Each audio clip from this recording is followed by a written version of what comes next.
പാപം എന്ന് പറഞ്ഞാൽ ബഹിർമുഖതയാണ്. ധാരാളം പുണ്യമുണ്ടെങ്കിലേ ഭഗവാനെ ഭജിക്കാൻ പറ്റുള്ളൂ എന്ന് പറഞ്ഞതുകൊണ്ടാണ്. അത്തരത്തിലുള്ള ദിവ്യമായ ഉദാത്തമായ സംസ്കാരം വാസന നമ്മുടെ ഉള്ളിലുണ്ടാവണം. അപ്പോഴാണ് ആ ഭഗവാന്റെ സ്മരണ ചെയ്യാൻ നമുക്ക് സാധിക്കുക. അപ്പോൾ ഇവിടെ ഈ ഹിരണ്യാക്ഷൻ ഭഗവാനെ കണ്ടതെങ്ങനെയാണ്? കാട്ടുപന്നിയായിട്ടാണ്. എന്നാൽ നാരദനും പിന്നീട് സനകാദി മഹർഷിമാരൊക്കെ ഇവിടെ വന്ന് ഭഗവാനെ സ്തുതിക്കുന്നുണ്ട്. അവരൊക്കെ എങ്ങനെ ഭഗവാനെ കണ്ടു? രസമാണ്. അവരൊക്കെ യജ്ഞവരാഹമൂർത്തി എന്ന് പറഞ്ഞിട്ടാണ് ഭഗവാനെ സ്തുതിക്കുന്നതും നമസ്കരിക്കുന്നതും. വസ്തു ഒന്നല്ലേ? ഹിരണ്യാക്ഷൻ്റെ സംസ്കാരം കൊണ്ട് ഹിരണ്യാക്ഷൻ പന്നിയായിട്ട് കണ്ടു.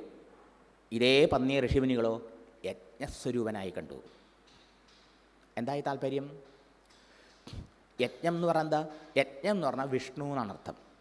യജ്ഞോ വൈ വിഷ്ണു. വിഷ്ണു എന്ന് പറഞ്ഞാലോ? വിഷ്ണു എന്ന് പറഞ്ഞാൽ വിശ്വം. ഈ പ്രപഞ്ചം വിശ്വം വിഷ്ണുവാണ്.